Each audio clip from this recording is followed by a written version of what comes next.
Well, I'm not sure you can say lots of issues, but the problem is lost its way on some key issues, and I think that's the problem.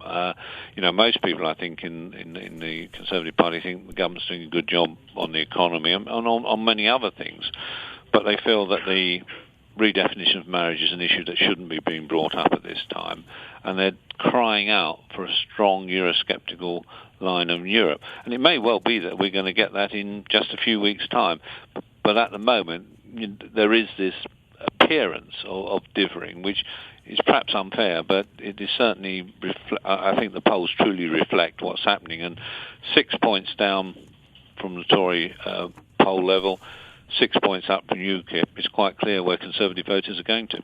You presumably would lay some of the blame for this state of affairs at the fact that your party is in coalition with the Lib Dems, or not? A lot of the blame for that. I mean, being in coalition with the Liberal Democrats is an almost impossible thing, and I have a lot of sympathy with the Prime Minister. He really is running a government with one hand tied behind his back. The Liberal Democrats are absolutely hopeless as partners because they don't honour their word and they change their mind. It really must be very, very difficult to run a government. Now, my personal view is that we should dump the Liberal Democrats next week.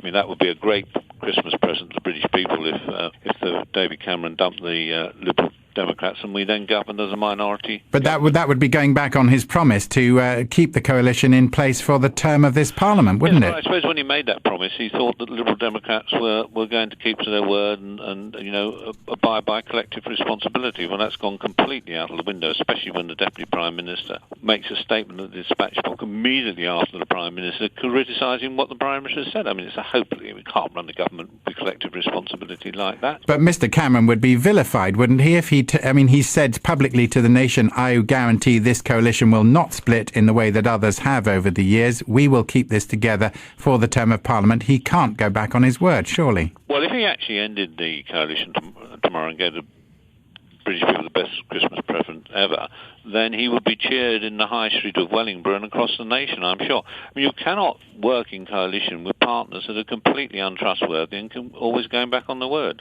What do you say, though, to those members of the electorate who would say the Conservatives have become a kind of less right-wing party because of the coalition, and that many things have been achieved that wouldn't have been achieved had you been on your own? And I'd say name one of them and they wouldn't be able to do so.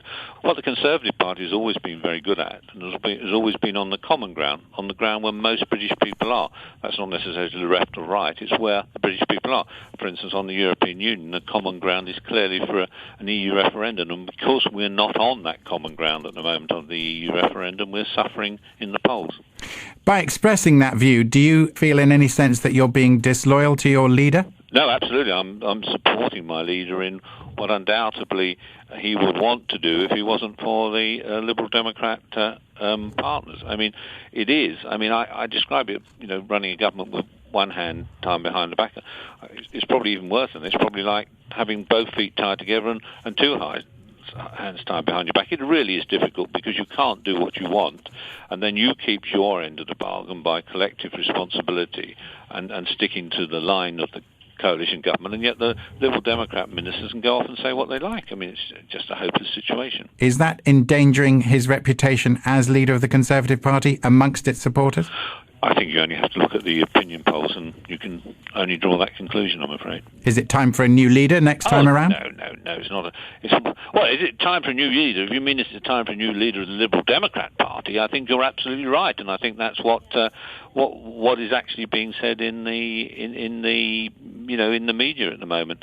But as for changing the Prime Minister, we don't want to change the Prime Minister. What we want to do is free him up and let him be himself. So this loss of support in the Conservative Party is not, you believe, a loss of support for David Cameron? No, what it is a reaction to a number of policy areas which are partly due to the Liberal Democrats and partly due to the fact that the Prime Minister hasn't actually made an announcement on Europe yet. Well, it sounds to me like you think he is dithering. I don't, in fact, I said just reverse in the House of Commons yesterday. I actually urged him to take his time to get this policy right. Because what we've seen too often from all governments, but also from this government, is policy rushed out that then has had to be changed and tinkered with later. What I want him to do is get this policy on Europe absolutely right, one that will unite the Tory party, unite the country, and give us an overall majority at the next general election. And finally, Mr. Bone, what is that policy in your view? What should Britain be doing on Europe? Well, I think what should happen, there should be a renegotiation with the European Union. The Prime Minister then should put that renegotiation to the British people, and with the two options, either vote for the renegotiation and accept it, or vote to come out of the European Union. And I think most people, when they see the renegotiation, the fact that the European Union will not give us powers back, will vote to come out of the European Union.